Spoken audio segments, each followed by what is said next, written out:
¿Qué tal? ¿Cómo están? Bien, entonces estamos ahora en la resolución 295/2003, anexo 1, trabajándola en la semana 4 ya. Vamos a hablar de prevención de disergonomía, programa de ergonomía integrado, control de ingeniería, control administrativo, disergonomía por sobreesfuerzo, empuje y arrastre, levantamiento manual de carga, disergonomía por postura forzada, disergonomía por trabajo repetitivo, factores laborales y no laborales, causales de trastorno musculoesquelético, ¿no? Vamos a hablar también de los trastornos musculoesqueléticos y de las molestias pasajeras, de la evaluación de riesgo, por supuesto siempre hablando de riesgo disergonómico, ¿no? Bueno, en la resolución 295 se reconocen allí los trastornos musculoesqueléticos como un problema importante para la salud laboral, que puede gestionarse utilizando estrategias de control mediante programa de ergonomía integrado. Entonces, el programa de ergonomía integrado te va a contar el qué y el cómo de la prevención de las disergonomías. La parte más importante de un programa de ergonomía integrado, un PEI, incluye, en primer lugar, reconocer el problema, como veníamos hablando, ¿no? Si no sabemos el problema, no podemos actuar. Evaluación de los trabajos con sospecha de posibles factores de riesgo. Identificación y evaluación de los factores causantes. Involucrar a los trabajadores bien informados como participantes activos. Y cuidar adecuadamente la salud de los trabajadores que tengan trastornos musculoesqueléticos. Esas son las partes más importantes de un programa de ergonomía integrado. Cuando tengo que hacer un control, voy a actuar por dos tipos de controles: el control de ingeniería y el control administrativo. El control de ingeniería, por ejemplo, podríamos desarrollar un programa de ergonomía con estudio de tiempo, análisis de movimiento, con la finalidad de eliminar esfuerzos y movimientos innecesarios. Siempre apelando a la ayuda de elementos externos, como ser una zorrita para llevar algún peso o alguna carga, ¿no? O distintos tipos de elementos externos, ¿no? Utilizar ayuda mecánica para descartar o reducir el esfuerzo, a fin siempre de evitar disergonomía y proporcionar puestos de trabajo adaptables al usuario. Ahora, también seleccionar y diseñar herramientas que reduzcan la fuerza innecesaria, el tiempo de manejo sin utilidad, y que mejoren las condiciones posturales. Entonces, los controles de ingeniería van a estar siempre apuntando al diseño o a la mejora desde el punto de vista de la ingeniería. Es decir, voy a hacer alguna reforma o voy a introducir algo nuevo que tenga que ver con la ayuda y con la prevención de disergonomía, la ayuda para no cometer tanto esfuerzo.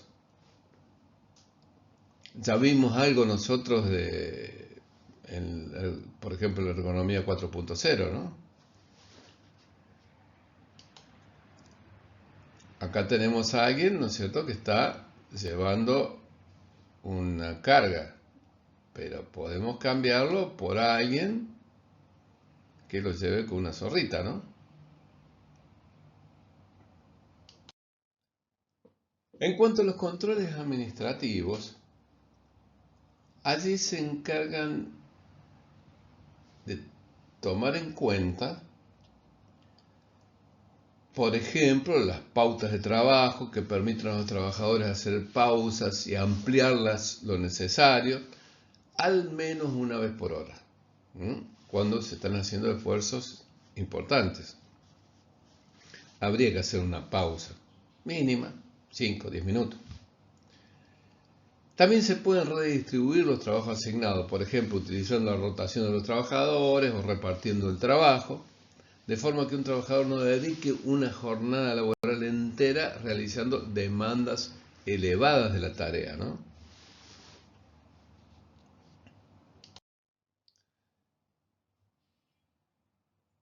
En cuanto al PEI, además de prevenir las disergonomías, como veníamos hablando, se pretende educar a los trabajadores, a los supervisores, a los ingenieros, a los directivos. También se pretende recabar información anticipada de los síntomas por parte de los trabajadores. Y continuar con el seguimiento, la vigilancia, la evaluación del daño a efecto de implementar una mejora continua en las soluciones pactadas. Se pacta una solución, bueno, sigo a ver si esa solución se cumplió, ¿no? La solución puede ser una mejora administrativa o una mejora de ingeniería.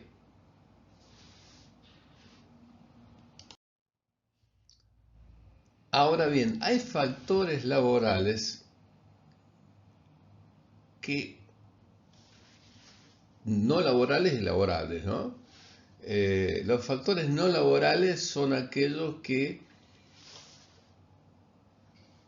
posiblemente vengan las personas con algún tipo de enfermedad que no tienen origen laboral o situaciones especiales donde podrían llegar a sufrir alguna situación contraria a su salud que precisamente no es un factor laboral. Entonces, en ciertas oportunidades, no es posible eliminar todos los trastornos musculoesqueléticos. ¿Por qué? Porque en determinados casos pueden asociarse factores no laborales, como veníamos hablando. ¿Cuáles son esos factores no laborales? Por ejemplo, artritis reumatoide o trastornos endocrinológicos, algún tipo de trauma agudo, obesidad, problemas de actividades recreativas o embarazo. Otra cosa a tener en cuenta, vieron que habíamos hablado de límite, ¿no? Bueno, los valores límites recomendados pueden no proteger a las personas en esas condiciones o en determinadas exposiciones. Entonces, no hay que jugar al límite de los valores justamente por eso. Bien.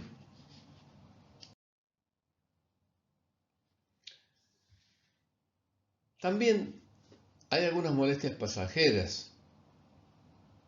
Y algunas molestias pasajeras son normales como consecuencia del trabajo y son inevitables. Pero los trastornos que persisten día a día o interfieren en la actividad del trabajo o permanecen diariamente, bueno, ahí no hay que considerarlo como una consecuencia aceptable del trabajo. Ahí ya no son aceptables. Entonces los trastornos musculoesqueléticos requieren periodos o a veces de semanas o de meses para la recuperación. Por eso hay que prevenirlos. Después, los trastornos musculoesqueléticos tienen una naturaleza compleja, porque no existe un modelo de prevención ni de tratamiento que se ajuste a todos los trastornos musculoesqueléticos. Por eso hay que estar vigilante. Y las medidas justamente de control y de seguimiento que se proponen tienen que evaluarse en consonancia con qué y con la eficacia. Si yo veo que son eficaces, los sigo manteniendo, si no hubo un cambio, mejoro, sigo mejorando todavía. Entonces entro en lo que se llama la mejora continua. ¿Cómo evalúo el riesgo disergonómico para la actividad manual? Bueno, existe la llamada escala de Borg. Hay un valor límite umbral establecido en el anexo 1 mediante la escala de Borg que se va aplicando a la actividad de las extremidades superiores, que son afectadas por un conjunto de movimientos o por esfuerzos repetitivos. Siempre hablando de monotarea que ocupe 4 o más horas diarias, ¿no? Una monotarea. podemos tratar sobre algunos puntos significativos de la escala de Borg. La fuerza pico normalizada, la frecuencia de esfuerzos, la relación trabajo-recuperación, posturas prolongadas, o sea, flexión o desviación de la muñeca, rotación del antebrazo, estrés de contacto, etc. Las bajas temperaturas y las vibraciones hay que tenerlas en cuenta. Ahora bien, en esta escala de Borg solamente vamos a ver, si ustedes se fijan, en esta zona que está aquí, que tiene que ver con esta tabla que está acá, dice 0, sin manejo manual la mayor parte del tiempo, sin esfuerzos regulares. 2, pausas constantes, destacadas, largas o movimientos muy lentos. 4, movimientos, esfuerzos lentos, pausas breves frecuentes. 6, movimiento, esfuerzo fijo, pausas infrecuentes. 8, movimiento, esfuerzos rápidos, fijos, sin pausas regulares. 10, movimiento rápido, fijo, dificultad para mantener o realizar esfuerzo continuo. ¿Qué es esto? Esto es una manera de ver de parte del evaluador. Es decir, la expertise del evaluador va a hacer que evalúe de la mejor manera posible desde su visión. O sea que es, en cierta medida, subjetivo, pero se supone que esa subjetividad tiene fundamento. Por otra parte, también es subjetivo cuando yo le voy a preguntar al trabajador cómo considera él que ha hecho el esfuerzo. Es decir, del 0 al 10, ¿cómo decís que estás haciendo el esfuerzo? Y el trabajador me va a decir, bueno, yo considero 4. Pero yo estoy viendo que él hace pausas constantes, destacadas, largas o movimientos muy lentos. Entonces, 1, lo que me dice el trabajador, que me dijo 4, y 1, lo que estoy viendo yo, 2. Y en esta intersección acá me queda dentro de la línea amarilla. Quiere decir que estoy en una zona de seguridad. Ahora, si él me dice 4, pero yo veo que hace movimientos, esfuerzos lentos pero fijos y pausas breves frecuentes, entonces mi evaluación va a ser 4. Si hablamos de 4 contra 4, el punto va a estar acá. Aquí vamos a estar en una zona de control. Ahí tenemos que aplicar algún tipo de control, sea administrativo o sea de ingeniería. Suponiendo que me dice todavía que sí, del 1 al 10 hace 4 de esfuerzo. Pero observando veo que hace movimientos, esfuerzos fijos y pausas infrecuentes. O sea, sigue el movimiento siempre ahí fijo y no para y encima no hace ninguna pausa. O cada tanto se manda una pausa. Entonces yo lo observo y digo, no, pará, que esto viene por acá, viene tipo 8. Bueno, no me sale tan recto, ¿no? Y por acá viene el esfuerzo. O sea que en este punto va a estar la intersección. Está dentro del peligro de ocurrencia de una disergonomía. Entonces, inmediatamente yo tengo que parar la tarea, observar bien cuál es la causa, generar algún cambio para llevarlo a la zona amarilla.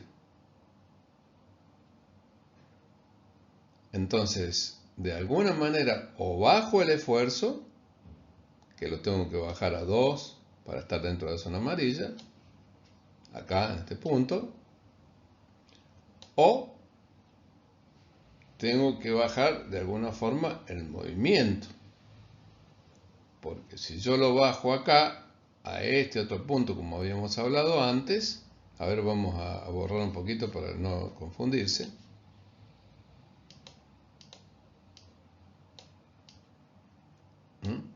Si yo lo bajo a este punto al esfuerzo, estoy dentro de la zona amarilla, estoy dentro de la zona de seguridad. Entonces, con esta escala, yo lo que hago es darme cuenta dónde está el problema. Si está dentro de la zona de control, inmediatamente ya tengo que poner elementos que me permitan controlar, tanto sea controles de ingeniería como controles administrativos. Ahora, si está en la zona gris, que es la zona de riesgo, allí inmediatamente tengo que parar el trabajo, observar qué se puede hacer inmediatamente como para reducirlo, aunque sea la zona blanca, y plantear algún tipo de control como para reducirlo a la zona amarilla, porque en realidad tiene que estar en la zona amarilla. Entonces, la zona de control me da un tiempo determinado como para poder poner en práctica ese control, ¿no? Entonces, otra de las cosas que hay que tener en cuenta, si a mí me aparecen los problemas en este punto, por ejemplo acá, o en este punto de acá, o en este punto de acá, fíjense que de acá a acá hay un tiempo, un límite, de acá a acá hay otro, de acá a acá hay otro, de acá a acá hay otro. Bien, entonces, si yo tengo un problema en este sector, puedo demorar un poquito más de tiempo que en este sector. Si yo tengo en este sector el problema, inmediatamente tengo que hacer un cambio y ya lo paso para acá. En este sector, si yo tengo que hacer un cambio, va a ser necesario más tiempo. En este sector, si yo tengo que hacer un cambio, va a ser necesario más tiempo también. ¿Se entiende lo que digo? Repito porque me parece que no lo puedo haber explicado bien o no se entiende bien. Por lo menos tengo esa sensación. Así que fíjense en esta zona. Para hacer un cambio yo tengo que hacer cambios pequeños. Entonces, en ese cambio pequeño es más fácil, se puede hacer más rápido. Porque un pequeño cambio ya está. Pero en estos lugares donde tengo que hacer un cambio mayor, a veces requiere mayor cantidad de tiempo. Entonces, este se hace más rápido, más fácil. A estos les va a costar un poquito más. Por eso tengo que vigilar qué está pasando.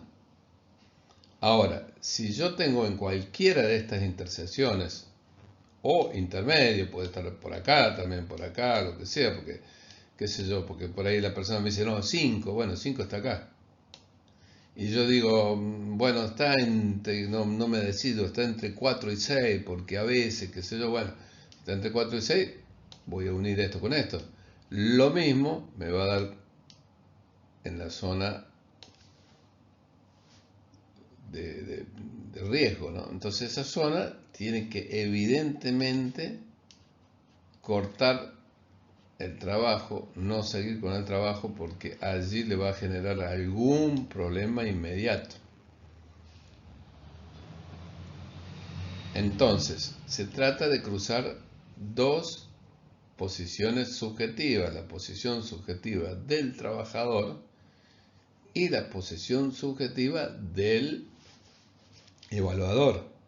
Hay otras maneras de calcularlo, pero vamos a lo más sencillo.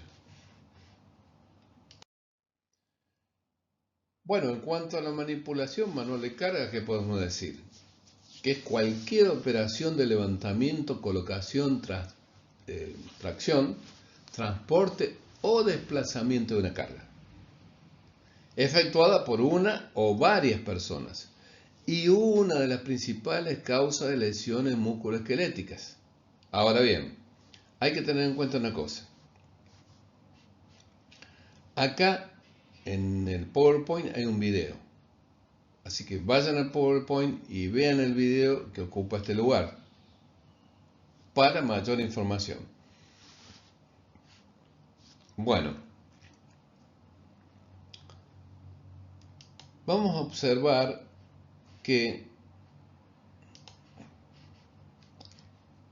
acá tenemos distintas alturas donde la persona va a trabajar llevando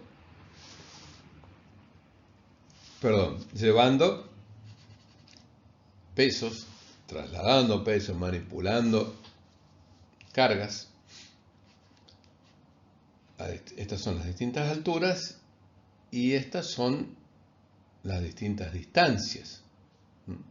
Entonces, acá vemos la distancia cerca y acá vemos la distancia lejos. Distancia cerca, distancia lejos.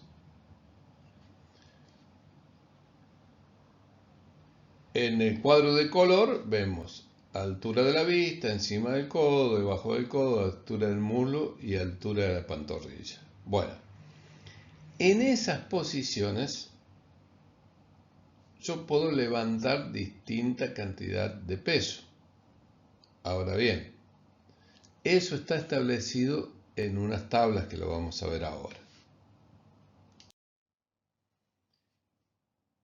En estas tablas, los valores límites para levantamiento se obtienen de allí. ¿Para qué? Para la evaluación de riesgo. Si consideran que la carga no es adecuada, va a aparecer en la tabla. ¿Por qué? Porque van a cruzar datos. Entonces, recuerden que había distintas alturas. Entonces yo veo de una altura determinada, también va a haber distancias determinadas hacia una distancia determinada, puedo levantar una determinada cantidad de kilos, o mover, o manipular. Cuando se cae en estas zonas que son grises, allí no se puede hacer absolutamente nada con ningún tipo de carga. ¿Por qué? Porque seguramente vamos a tener algún tipo de lesión. Y a veces hasta es imposible realizarlo. Entonces vamos a ver que hay tres tipos de tabla que van a indicar los valores límites para el levantamiento manual de carga, para tareas con distinta cantidad de horarios y distinta cantidad de levantamientos. Tres tablas que se pueden utilizar para probar la existencia de, o para ver si existe algún tipo de disergonomía. Si estamos levantando más de la cuenta, evidentemente que no estamos dentro del límite que se nos exige. Entonces, estas tablas fijan los límites.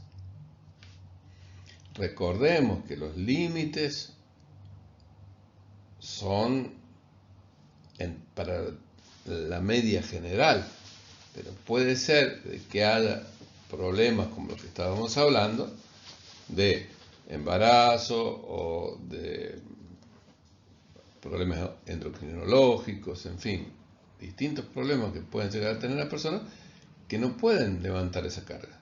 Entonces cambia los valores límites. También podemos tener una persona que no tenga la corporalidad suficiente, que después lo vamos a ver más adelante, y no puede hacer ese tipo de esfuerzo.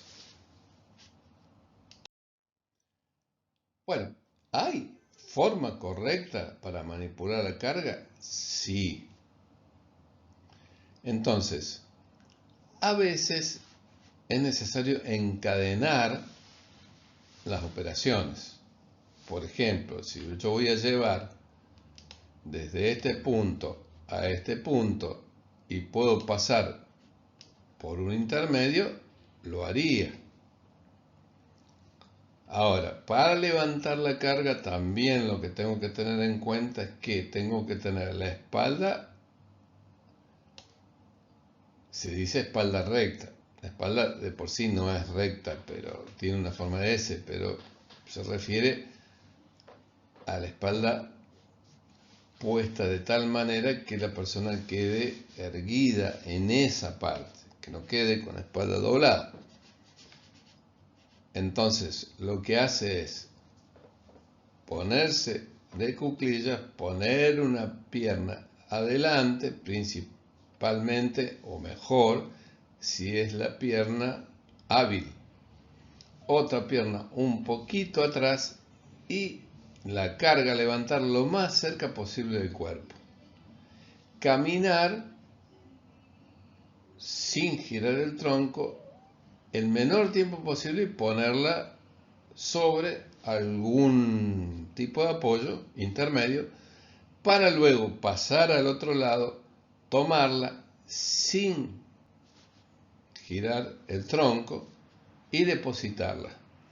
Cuando lo depositamos, el almacenaje, hay que procurar que las cargas más pesadas estén puestas en la forma más fácil de manejar, que es esta zona.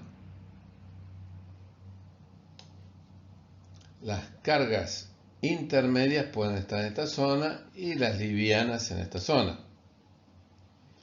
También tenemos que tener en cuenta de no poner ningún tipo de elemento que me esté obligado a tomar mucha distancia entre el lugar donde yo voy a colocar la carga y la corporalidad del individuo, como el cuerpo. Acá vemos un poquito con más detalle lo que veníamos hablando del levantamiento de carga. Me voy a acercar lo máximo posible a la carga. Voy a procurar no flexionar la espalda. Voy a poner, como se ve acá, visto desde arriba, un pie adelantado, otro un poquito más atrás, la carga lo más cerca del cuerpo y la levanto. ¿Cómo la voy a levantar sin hacer movimientos rápidos o bruscos? Se levanta suavemente, haciendo fuerza con las piernas, siempre con la espalda recta. Al transportar la carga, la espalda y el cuello siempre tienen que permanecer rectos. Si miramos desde arriba, no podemos girar el tronco. Siempre tenemos que llevar la carga en la misma forma en que estamos mirando, porque si esta persona mira para allá, no puede llevar la carga girando hacia el otro lado, hacia la izquierda o hacia la derecha, porque va a torcer la columna. Lo va a hacer como un trapo, así lo va a estrujar. Entonces tiene que estar siempre mirando hacia la carga y caminando hacia la carga que tiene, porque la carga va a estar adelante. Cuando quiere hacer algún giro, lo que tiene que hacer es mover los pies y con los pies llevar todo el cuerpo hacia un nuevo objetivo. Si yo no puedo ir todo derecho, todo recto así, tengo que doblar, lo que voy a hacer es hacer eso con los pies, no con la columna. Entonces con los pies voy girando los pies lentamente hasta que cambia la posición corporal. Bien, bueno, en esta semana 4 vimos una introducción breve, la 295 del 2003.